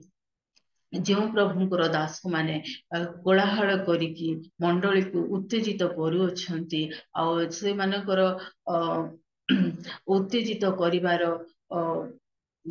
आवश्यकता रही अछि आ से मानकर दायित्व रही अछि प्रभु से मानक दायित्व देइ अछंती आ गोटे दास जेते बेले गोटे विश्वासी रो जीवन रे वाक्य ढाली थाए ताहेले से वाक्य सुनी कि एका से परिवर्तित होई थाए एवं निजर आत्मिकता जीवन को आहुरी दृढ़ीभूत करने को सी माने कि वाक्य शुणा सकाशु से आहुरी निजक उत्तप्त करे एवं आत्मा रे उत्तप्त होई प्रभुंकर आड़क से आकृष्ट होई थाए आमे देखुछु एही सुबुद्धि निर्बुद्धि मानकर विषय जहा कि माने चिंता कलु कि निर्बुद्धि माने जगत विषय प्रति चिंतित हेइ अछंती एवं सुबुद्धि माने भविष्यत पाई से मानकर एक्स्ट्रा तैल से माने धरी अछंती आ प्रभुंकर महानामर गौरव हे एही कोलाहलकारी दल माने कौन करूछंती कि प्रभुंकर वाक्य को माने कि सत्य वाक्य को से माने प्रकाश करूछंती जहा कि से माने सुनी कि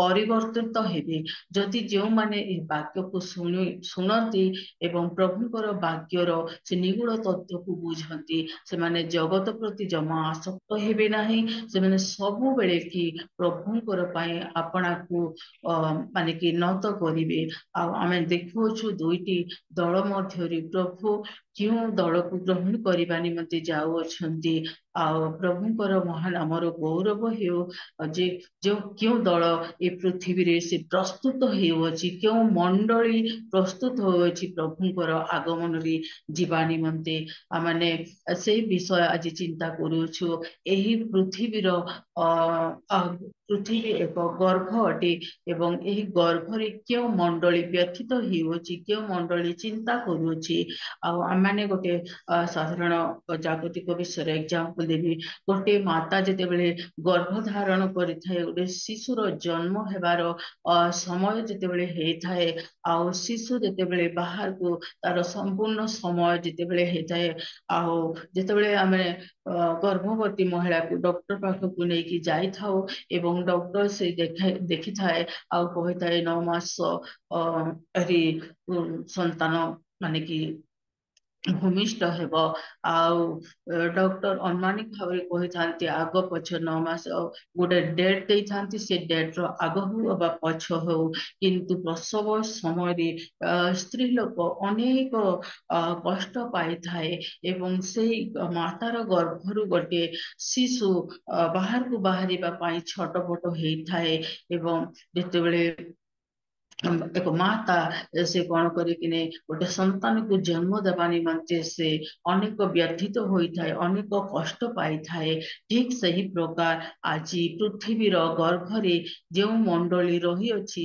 से मंडली आज व्यथित होछि से मंडली आज चित्कार करूछि से मंडली आज माने कि प्रभु को आर्तनाद करूछि मंडली आज छटपट हेउछि प्रभुଙ୍କର आगमन निमंते आउ आमे देखुछु कोलाहलकारी दल माने से प्रकार वाक्य प्रभु ठारे जेतेबेले पहुंचाओ प्रभुंकर वाक्य जेतेबेले निर्बुद्धि सुबुद्धि मानकर उभयंक पाखरी रखुअछंती किंतु निर्बुद्धि अवहेला सकाशु निजर आत्मिकता जीवन को से हराउअछि एवं सुबुद्धि जेतेबेले भविष्यत को चिंता करी एक्स्ट्रा तैल जेतेबेले धरी अछि सेतेबेले से तार आत्मिक जीवन को आहुरी दृढ़ीभूत से करूछि आ प्रभु को पवित्र नाम गौरव हेउ माने प्रवीणा भौणी 1 पीतर 4:7 पद टिके पाठ कर।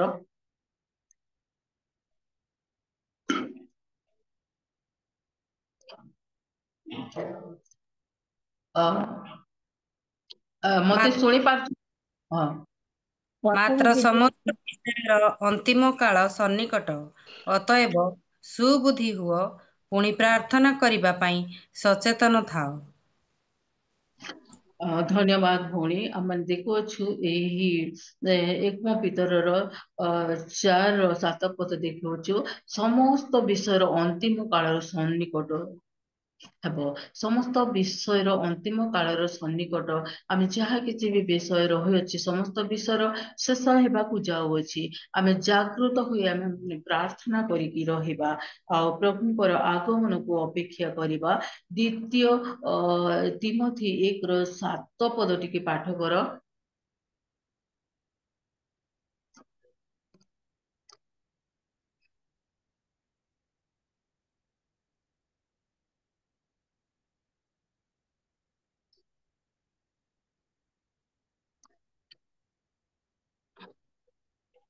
ନାଟପତର କେତେ କହିଲେ ଦିଦି? ଦିଦି ଦ୍ୱିତୀୟ ତିମୋଥୀ କେତେ କହିଲେ? 1:7।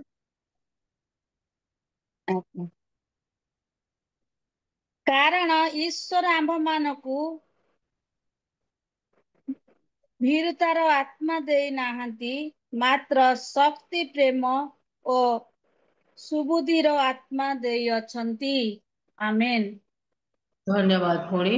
ଏଠାରେ ମଧ୍ୟ ଆମେ ଦେଖୁଅଛୁ ଦ୍ୱିତୀୟ ତିମୋଥୀ 1:7 ପ୍ରଭୁ ଆମମାନଙ୍କୁ ଭୀରୁତାର ଆତ୍ମା ଦେଇନାହାନ୍ତି, ଆମମାନଙ୍କୁ ସୁବୁଦ୍ଧିର ଆତ୍ମା ଦେଇଅଛନ୍ତି। ଆମେ ବୁଦ୍ଧିର ସହିତ ସୁବୁଦ୍ଧି ହେଇକି ଆମେ ପ୍ରଭୁଙ୍କର ବାକ୍ୟ ପ୍ରତି ଆମେ ଧ୍ୟାନ କରିବା, ତାହେଲେ ପ୍ରଭୁଙ୍କର ଆଗମନ ସମୟରେ ଆମେ ତାଙ୍କ ସମ୍ମୁଖରେ ଛିଡା ହେବା ନିମନ୍ତେ ସୁଯୋଗ ପାଇପାରିବା। ଆହୁରି ତିତସ 2 11ରୁ ପାଠ କର ଭଉଣୀ। 11, 12, 13 ଟିକେ ପାଠ କର।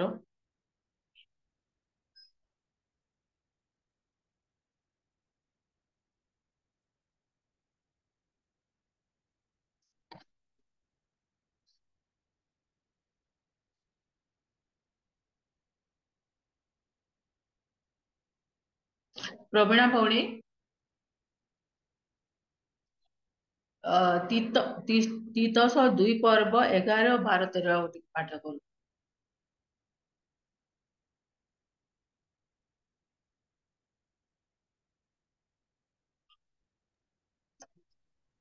କାରଣ ସମସ୍ତ ମାନବର ପରିତ୍ରାଣ ନିମନ୍ତେ ଈଶ୍ୱରଙ୍କର ଅନୁଗ୍ରହ ପ୍ରକାଶିତ ହୋଇଅଛି। ପୁଣି ଆମ୍ଭେମାନେ ଯେପରି ଅଧର୍ମ ଓ ସାଂସାରିକ ଅଭିଳାଷ ପରିତ୍ୟାଗ କରି ଏହି ବର୍ତ୍ତମାନ ଯୁଗର ସୁବୁଦ୍ଧି ଧାର୍ମିକ ଭକ୍ତ ଭାବରେ ଜୀବନ ଯାପନ କରୁ। ଧନ୍ୟବାଦ ଭଉଣୀ।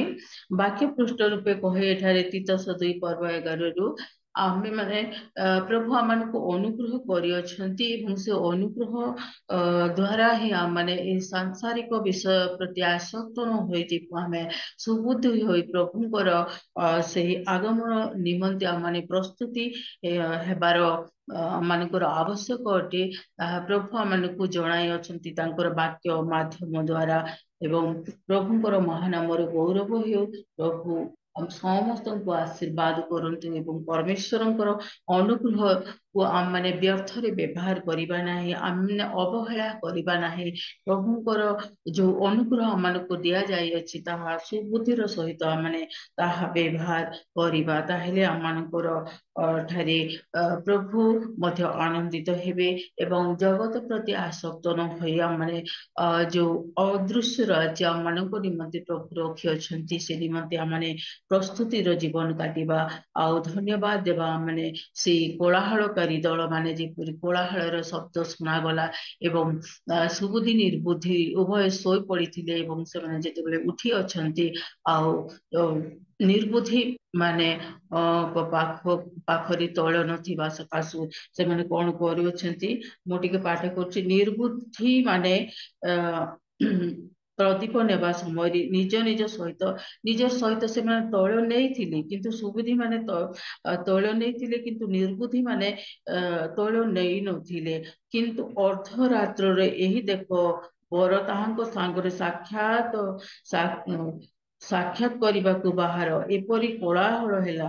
ଆମେ ବାକ୍ୟରେ ଦେଖୁଅଛୁ ଅର୍ଦ୍ଧରାତ୍ର ଯେଉଁମାନେ କି ଶୋଇ ପଡ଼ିଥିଲେ, ନିର୍ବୁଦ୍ଧି ସୁବୁଦ୍ଧି ଉଭୟ ଜଣ ଶୋଇ ପଡ଼ିଥିଲେ, କିନ୍ତୁ କୋଳାହଳର ଶବ୍ଦକୁ ଶୁଣି ସେମାନେ ଚେତା ପାଉଅଛନ୍ତି, ସେମାନେ ଉଠୁଅଛନ୍ତି ଏବଂ ଉଭୟ ଉଠୁଅଛନ୍ତି। ନିର୍ବୁଦ୍ଧି ମଧ୍ୟ ବି ଉଠୁଅଛି, ସୁବୁଦ୍ଧି ମଧ୍ୟ ଉଠୁଅଛନ୍ତି, ଆଉ ଉଭୟ ଲୋକ ଉଠୁଅଛନ୍ତି।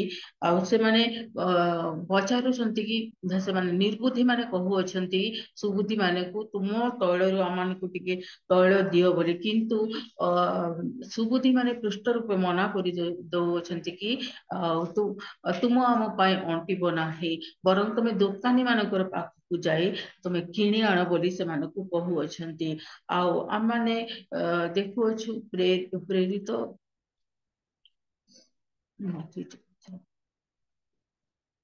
ମାତ୍ର ସୁବୁଦ୍ଧି ମାନେ ଉତ୍ତର ଦେଲେ, ନାହିଁ ନାହିଁ, ଯଦି ଆମେ ତୁମକୁ ଅଳ୍ପ ଦେବୁ ତେବେ ତୁମଠାରେ ଓ ଆମଠାରେ ମଧ୍ୟ ଅଣ୍ଟିବ ନାହିଁ, ବରଂ ତୁମେ ଦୋକାନୀ ମାନଙ୍କର ପାଖକୁ ଯାଇ ଆପଣା ଆପଣା ନିମନ୍ତେ କିଣି ଆଣ। କିନ୍ତୁ ସେମାନେ କିଣିବାକୁ ଯାଉଥିବା ସମୟରେ ବର ଆସିଲେ, ପୁଣି ଯେଉଁମାନେ ପ୍ରସ୍ତୁତ ଥିଲେ ସେମାନେ ତାହାଙ୍କ ସହିତ ବିବାହ ଗୃହରେ ପ୍ରବେଶ କଲେ।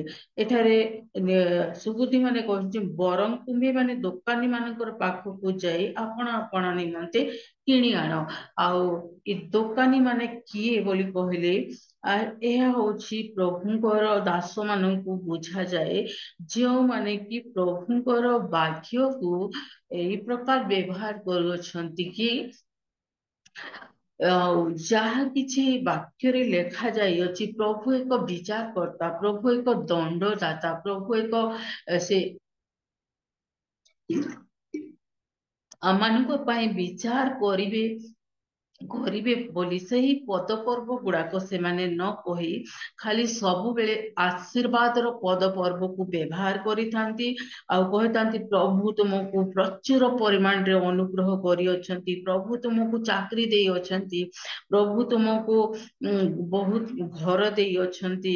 ଏହା ହିଁ ପ୍ରଭୁଙ୍କର ଆଶୀର୍ବାଦ ଅଟେ, ଏହା ହିଁ ପ୍ରଭୁଙ୍କର ଅନୁଗ୍ରହ ଅଟେ ବୋଲି ଏହି ଦୋକାନୀ ଦଳ ମାନେ କି ସେମାନେ କହୁଅଛନ୍ତି କି ପ୍ରଭୁ ତୁମ ନିମନ୍ତେ ପ୍ରଚୁର ପରିମାଣରେ ଆଶୀର୍ବାଦ ରଖିଅଛନ୍ତି, ତମେ ଚିନ୍ତା କର ନାହିଁ, ପ୍ରଭୁ ତୁମକୁ ସମସ୍ତ ବିଷୟରେ ଆଶୀର୍ବାଦ କରିବେ ବୋଲି ସେମାନେ ଜଣାଇଥାନ୍ତି। କିନ୍ତୁ ସେମାନେ କହିନଥାନ୍ତି ଖାଲି ଆଶୀର୍ବାଦର ପଦ ପର୍ବକୁ ଦେଖିକି ସେମାନେ କହିଥାନ୍ତି, କିନ୍ତୁ ସେମାନେ କହିବାର ଆବଶ୍ୟକ ଏହା ଅଟେ କି ପ୍ରଭୁ ଏକ ବିଚାର କର୍ତ୍ତା, ପ୍ରଭୁ ଏକ ଦଣ୍ଡଦାତା, ପ୍ରଭୁଙ୍କର ଆଗମନ ସନ୍ନିକଟ, ଆଉ ପ୍ରଭୁ ଆସିବାକୁ ଯାଉଅଛନ୍ତି, ତୁମେ ଜାଗ୍ରତ ରୁହ ବୋଲି ସେ ପ୍ରକାର ବାକ୍ୟକୁ ପ୍ରଚାର କରୁନାହାନ୍ତି।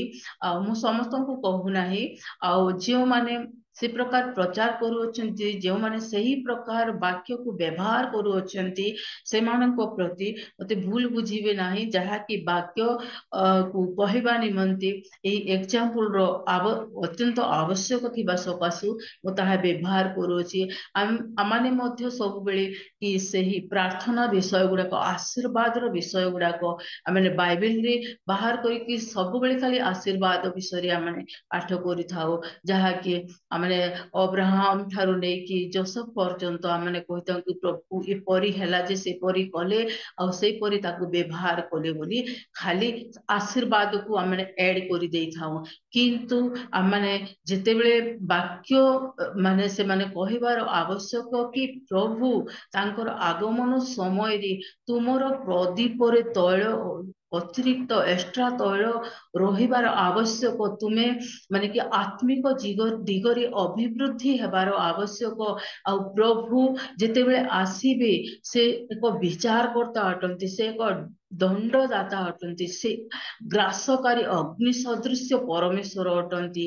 ଆଉ ତୁମେ ଜଗତ ପ୍ରତି ଆସକ୍ତ ନ ହୋଇ ତୁମେ ପ୍ରଭୁଙ୍କର ବାକ୍ୟ ପ୍ରତି ଆସକ୍ତ ବୋଲି ଶିକ୍ଷା, ଚେତନା, ପରାମର୍ଶ ଏବଂ ସେହିପରି ପଦ ପର୍ବ ମଧ୍ୟ ସେମାନେ କୁହନ୍ତି ନାହିଁ, କେବଳ ଆଶୀର୍ବାଦର ପଦ ପର୍ବକୁ କୁହନ୍ତି ଏବଂ ନିର୍ବୁଦ୍ଧି ମାନେ ସେହି ପଦ ପର୍ବ ଅନୁସାରେ ନିଜର ଜୀବନକୁ ଯେତେବେଳେ ବ୍ୟବହାର କରୁଅଛନ୍ତି, ତାଙ୍କର ପତନ ହେବାର ଆବଶ୍ୟକ ଅଟେ ଏବଂ ପ୍ରଭୁଙ୍କର ଦ୍ୱିତୀୟ ଆଗମନରେ ସେ ପ୍ରକାର ଦଳ ସ୍ୱର୍ଗ ରାଜ୍ୟକୁ ଯାଇପାରିବ ନାହିଁ।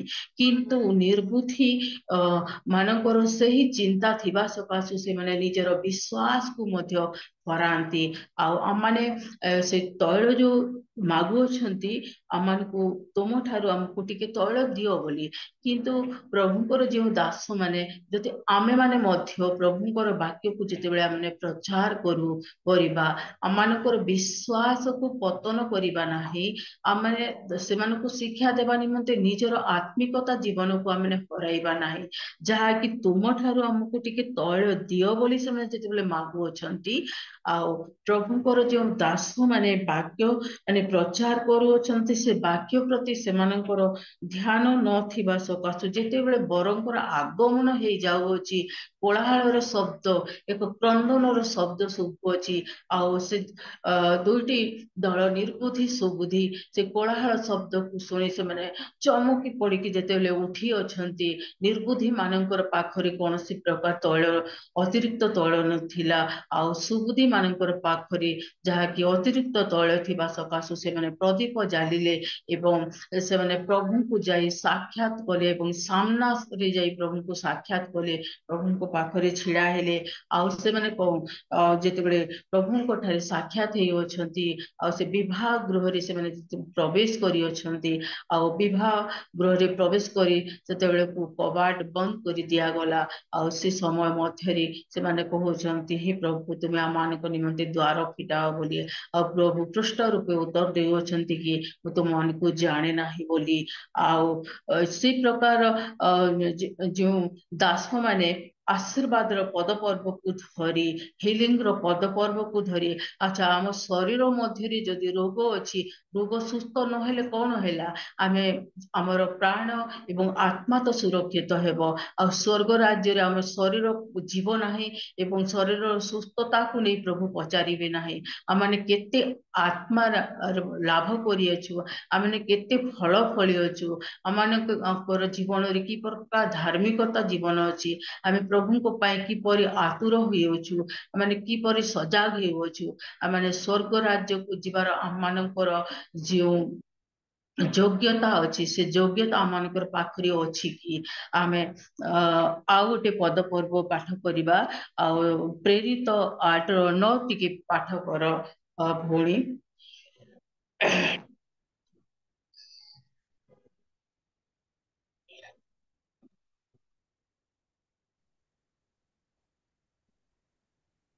ପ୍ରେରିତ 8:9।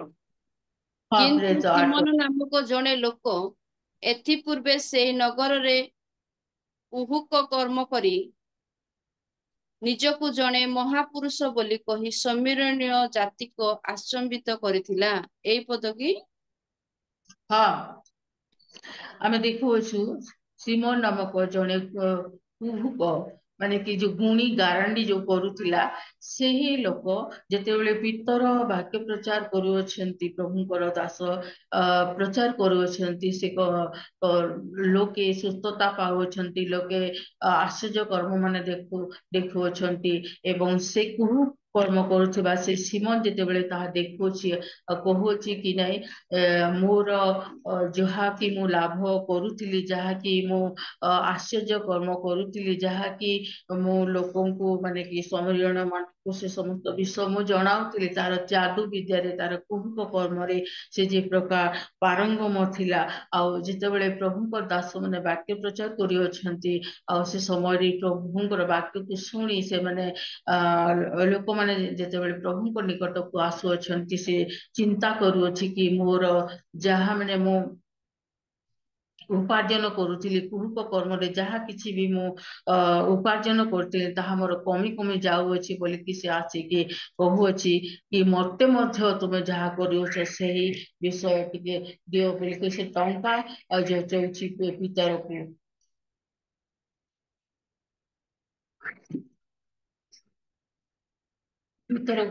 ସିମୋନ କୁହୁକ ପିତରକୁ ସେ ଟଙ୍କା ଯାଚୁଅଛି ଆଉ ପିତର ତାଙ୍କୁ କହୁଅଛନ୍ତି ତୁମ ଟଙ୍କା ତୁମ ପାଖରେ ରଖ ବୋଲି କହୁଅଛନ୍ତି। ଆଉ ସେ ମାଗୁଥିଲା କି ତମେ କି ପ୍ରକାର କରୁଅଛ ଯେ ଲୋକ ତୁମ ପାଖକୁ ଆସୁଅଛନ୍ତି, କି ପ୍ରକାର ଯାଦୁ କରୁଅଛ ବୋଲି ସେ ଭାବୁଥିଲା। ସେ ଯେହେତୁ ସେ ଜଣେ କୁହୁକ ଥିଲା, ସେ ଜଣେ ଯାଦୁଗର ଥିଲା, ସେ ମାନେ କି ଯାଦୁ ବିଦ୍ୟା ଦ୍ଵାରା ଲୋକ ଟକିକି ସେ ଯାହା କିଛି ଉପାର୍ଜନ କରୁଥିଲା ତାର ଯେତେବେଳେ କମେଇବାକୁ ଯାଉଅଛି ସେ ପିତରଙ୍କ ପାଖକୁ ଆସି ଟଙ୍କା ଯାଚିକି କହୁଛି। ଠିକ ସେଇ ପ୍ରକାର ଆମମାନେ ମଧ୍ୟ ଭାବିଥାଉ ଗୋଟେ ପାଳକକୁ ଗୋଟେ ପ୍ରଚାରକକୁ ଆମେ ଯଦି ଅଧିକ ଟିକେ ପଇସା ଦେଇଦେବା, ଅଧିକ ଟିକେ ଟଙ୍କା ଦେଇଦେବା, ତାହେଲେ ସେ ଆମମାନଙ୍କର ପାଇଁ ସେ ପ୍ରାର୍ଥନା କରିବ ଏବଂ ସେ ପ୍ରାର୍ଥନା ଦ୍ଵାରା ଆମମାନଙ୍କର ଚାକିରି ହେବ, ଆମମାନଙ୍କର ସୁସ୍ଥତା ଆସିବ। ଗୋଟେ ଠିକ ଅଛି, ଆମେ ପ୍ରଭୁଙ୍କର ଦାସ ମାନଙ୍କୁ ପ୍ରାର୍ଥନା କରାଇବାର କୌଣସି ପ୍ରକାର ଭୁଲ କଥା ନୁହେଁ, କିନ୍ତୁ ଆମମାନଙ୍କର ଚିନ୍ତାଧାରାକୁ ଆମମାନେ ବଦଳାଇବାର ଅଛି। କାହିଁକି ଆମମାନଙ୍କର ମନକୁ ପରିବର୍ତ୍ତନ କରିବାର ଅଛି କି ଗୋଟିଏ ଦାସକୁ ଅଧିକ ଟଙ୍କା ଦେଲେ ସେ ଆମ ପାଇଁ ପ୍ରାର୍ଥନା କରିବ ତ ପ୍ରଭୁ ସେ ପ୍ରାର୍ଥନାକୁ ଶୁଣିବେ କି? ଆମେ ଯଦି ଆତ୍ମାରେ ଅନୁତପ୍ତ ହୋଇ ପ୍ରଭୁଙ୍କର ନିକଟରେ ଯେତେବେଳେ ଆମେ ପ୍ରାର୍ଥନା କରିବା, ସେଇ ପ୍ରାର୍ଥନା ହିଁ ପ୍ରଭୁ ଶୁଣିବେ ଆଉ ପ୍ରଭୁଙ୍କର ପବିତ୍ର ନାମର ଗୌରବ ହେଉ। ଆଉ ସେ ପ୍ରକାର ଲୋକମାନେ ଅଛନ୍ତି ଯାହାକି ସେମାନେ ନିର୍ବୁଦ୍ଧି ଦଳରେ ମାନେ ସେମାନେ ଅଛନ୍ତି ଆଉ ପଇସା ଦେଇକି ଈଶ୍ୱରଙ୍କର ବାକ୍ୟକୁ, ଈଶ୍ୱରଙ୍କର ଆଶୀର୍ବାଦକୁ, ଅନୁଗ୍ରହକୁ କିଣା ଯାଇପାରିବ ନାହିଁ। ନିଜକୁ ଭାଙ୍ଗି, ନିଜକୁ ଚୁରମାର କରି, ନିଜକୁ ପ୍ରଜ୍ୱଳିତ ଆତ୍ମାରେ ପ୍ରଜ୍ୱଳିତ କରି, କ୍ରନ୍ଦନ କରି ପ୍ରଭୁଙ୍କ ଠାରେ ଆମେ ଯେତେବେଳେ ପ୍ରାର୍ଥନା କରିବ, ଆମ ଜୀବନରେ ପ୍ରଭୁ ସମସ୍ତ ବିଷୟ ଦେବେ। ଆମ ପାଇଁ ଗାଡି ଘୋଡା, ନୌକରି ଚାକିରି ଯାହା କିଛି ଅଛି ଏହା କୌଣସି ପ୍ରକାର ଭୁଲ ବିଷୟ ନୁହେଁ, କିନ୍ତୁ ମୋର କହିବାର ମାନେ ଏହା କି ଏହି ସମସ୍ତ ବିଷୟ ପ୍ରତି ଆମେ ବେଶୀ ଚିନ୍ତା ନ କରି ଆମେ ମାନେ ସ୍ୱର୍ଗ ରାଜ୍ୟ କିପରି ଯାଇପାରିବା ସେଇ ବିଷୟ ନିମନ୍ତେ ଆମେ ମାନେ ଚିନ୍ତା କରିବା ଏବଂ ସେଇ ବିଷୟ ପ୍ରତି ପ୍ରଭୁଙ୍କର ନିକଟରେ ଆମେ ପ୍ରାର୍ଥନା କରିବା। ଆଉ ଦେଖୁ ଗୋଟେ ଧାର୍ମିକ ଖ୍ରୀଷ୍ଟିଆନ ଯେପରି ସ୍ୱର୍ଗକୁ ଯିବ ଏବଂ ସ୍ୱର୍ଗକୁ ଯାଏ, ଗୋଟେ ପ୍ରଭୁଙ୍କର ମାନେ କି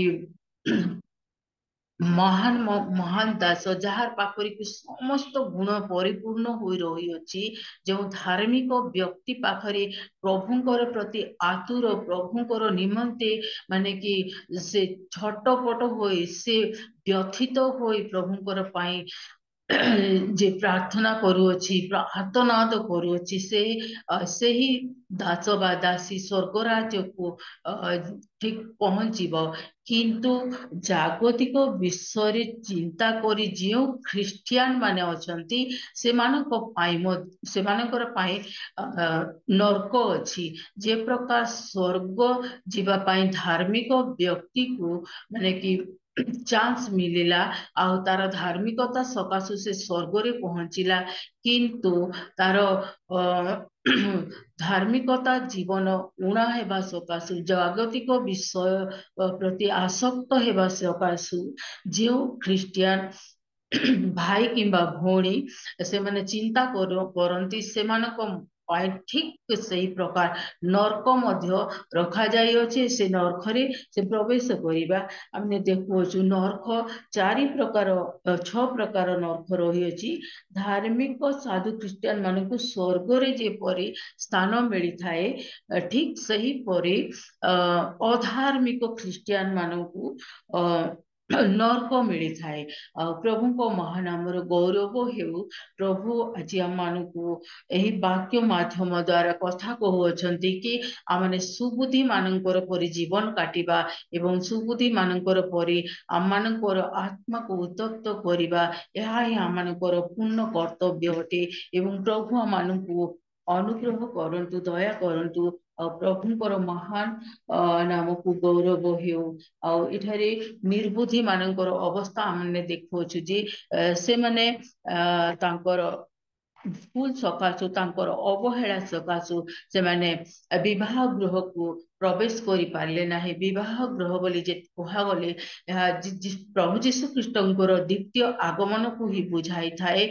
आ द्वितीय आगमन री प्रभु माने कि जो मंडली प्रस्तुत होइछि, जो मंडली माने कि व्यतिव्यस्त होइछि प्रभु को निमंते, जो मंडली व्यथित होइछि प्रभु को निमंते, सही मंडली को प्रभु ग्रहण करिवे एवं से प्रभु जीशु ख्रीष्टंकर से विवाह गृह रे सही मंडली प्रवेश करिवो।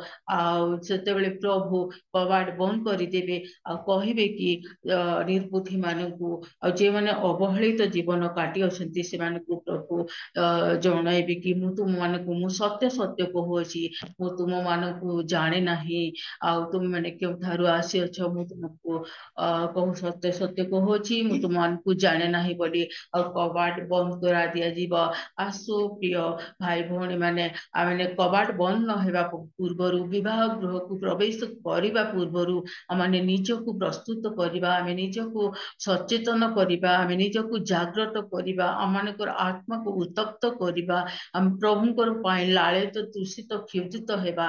ताहेले जाई आमे विवाह गृह रे बेश सावकंकर जो विवाह भोजी हम से स्थान आम प्रवेश करिपारिबा। आ गोटे पद पाठ करिकी मु आज विषय को समाप्त करी। गोटे पद पाठ कर दिंतु, प्रकाशित 13:8 टिके पाठ करंतु भूणी।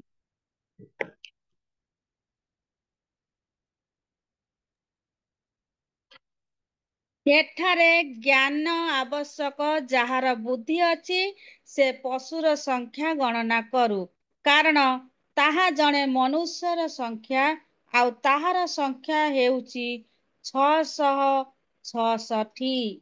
ଆମେନ୍। Thank you भौणी।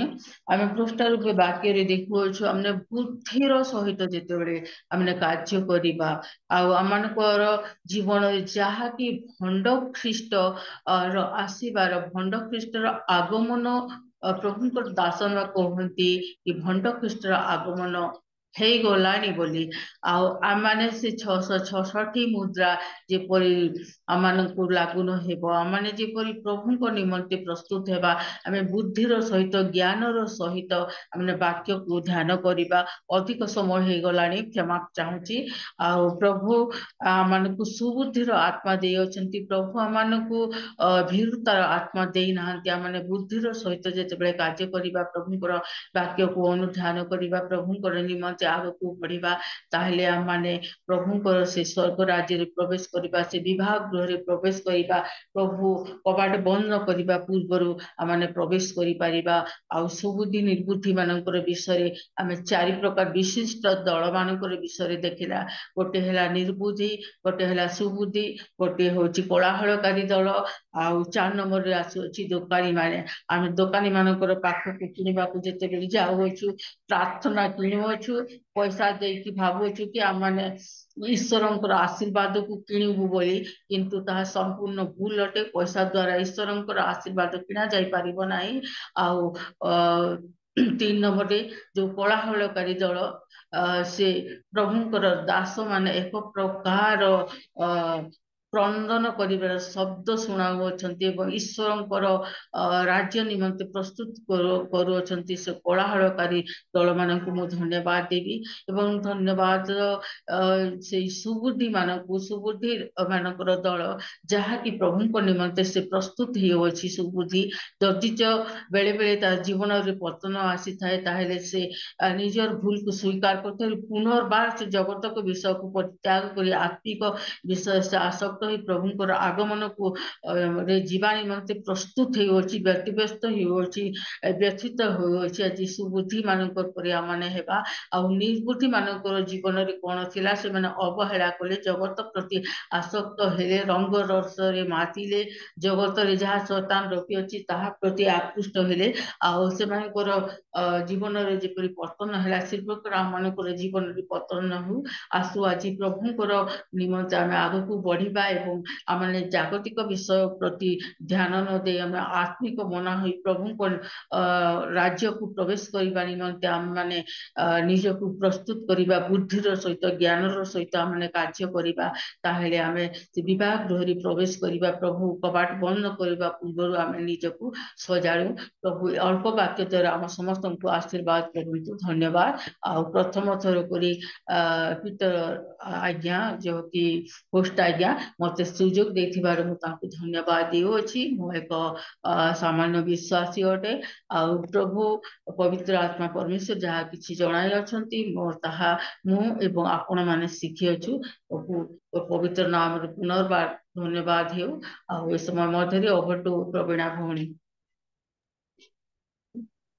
ପ୍ରେଜ୍ ଦ ଲର୍ଡ ଦିଦି, ଧନ୍ୟବାଦ ଦିଦି। ଆସନ୍ତୁ ସୁନ୍ଦର ବାକ୍ୟ ନିମନ୍ତେ ଆମେ ଗୋଟେ ଉଞ୍ଚ କରତାଳି ଦେଇ ଆଉ ପ୍ରଭୁଙ୍କ ମହାନ ନାମକୁ ଗୌରବ କରିବା ସତ୍ୟ ସତ୍ୟ ଆଉ ମଞ୍ଜୁଶ୍ରୀ ଦିଦିକୁ ଧନ୍ୟବାଦ ଦବା। ବାସ୍ତବରେ ବହୁତ ସୁନ୍ଦର ବାକ୍ୟ ଥିଲା, ଜାଗ୍ରତ ବାକ୍ୟ ଥିଲା। କି ପ୍ରକାର ଆମେ ମାନେ ସୁବୁଦ୍ଧି ହୋଇ ପରମେଶ୍ୱରଙ୍କ ପାଇଁ ଦ୍ୱିତୀୟ ଆଗମନ ପର୍ଯ୍ୟନ୍ତ ଆମେ ମା ହିସାବରେ, ଭଉଣୀ ହିସାବରେ ଗୃହର ପ୍ରତ୍ୟେକ ଲୋକମାନଙ୍କ ନିମନ୍ତେ ପ୍ରାର୍ଥନା କରି ଜୀବନର ଶେଷ ପର୍ଯ୍ୟନ୍ତ ଯେପରି ପ୍ରଭୁଙ୍କର ଦ୍ୱିତୀୟ ଆଗମନ ପାଇଁ ଆମ ପରିବାରକୁ, ଆମ ମଣ୍ଡଳକୁ ଆମମାନେ ପ୍ରସ୍ତୁତ କରିବା ସୁବୁଦ୍ଧିର ସହିତ ଆମକୁ ଶିକ୍ଷା ଦେଲେ। ପୁଣି ପ୍ରାର୍ଥନାର ସହକାରେ କିପରି ନିଜକୁ ଆମେ ପ୍ରାର୍ଥନାରେ ଆମେ ବିତେଇ ପାରିବା ସେ ବିଷୟରେ ବହୁତ ପ୍ରକାର ବିଷୟରେ ଆମକୁ ବୁଝେଇଲେ। ଅତି ସୁନ୍ଦର ଶିକ୍ଷା, ପୁଣି ଗୁରୁତ୍ୱପୂର୍ଣ୍ଣ ଶିକ୍ଷା। ପ୍ରାତଃ ସମୟରେ ପ୍ରଭୁଙ୍କର ଆଶୀର୍ବାଦ ଶିକ୍ଷାକୁ ଆମ ସମସ୍ତଙ୍କୁ ଦେଇଛନ୍ତି ଅତି ସୁନ୍ଦର ଭାବରେ। ପ୍ରଭୁ ତାଙ୍କୁ ବ୍ୟବହାର କରିଛନ୍ତି। ତେଣୁକରି ପ୍ରଭୁଙ୍କ ମହାନାମକୁ ଧନ୍ୟବାଦ ଦବା ସଙ୍ଗେ ସଙ୍ଗେ ମଞ୍ଜୁଶ୍ରୀ ଦିଦିଙ୍କୁ ମୁଁ ଧନ୍ୟବାଦ ଦିଏ ଉତ୍ତମ ଶିକ୍ଷା ଚେତନା ନିମନ୍ତେ। ପ୍ରେଜ୍ ଦ ଲର୍ଡ ଦିଦି, ଧନ୍ୟବାଦ ଦିଦି। ପ୍ରଭୁ ଆପଣଙ୍କୁ ବହୁଳ ବହୁଳ ଭାବରେ ଆଶୀର୍ବାଦ କରନ୍ତୁ। ଏହି ପ୍ରକାର ପୁଣି ଅନୁରୋଧ କରୁଅଛୁ, ଏଇ ସୁନ୍ଦର ସମୟ ଦେଇ ପୁଣି ଆମମାନଙ୍କୁ ଆହୁରି ପ୍ରଭୁଙ୍କ ଦିଗରେ ଆଉ ଏହି ପ୍ରକାର ମହିଳା ସମିତିରେ ଆସନ୍ତୁ, ଶିକ୍ଷା ଦିଅନ୍ତୁ। ଏହା ମାନଙ୍କର ରିଏଲ ମିନିଷ୍ଟ୍ରି ପୁରା ପରିବାର ତରଫରୁ ଆପଣଙ୍କୁ ଅନୁରୋଧ ରହିଲା। ପ୍ରେଜ୍ ଦ ଲର୍ଡ ଦିଦି। ଆସନ୍ତୁ।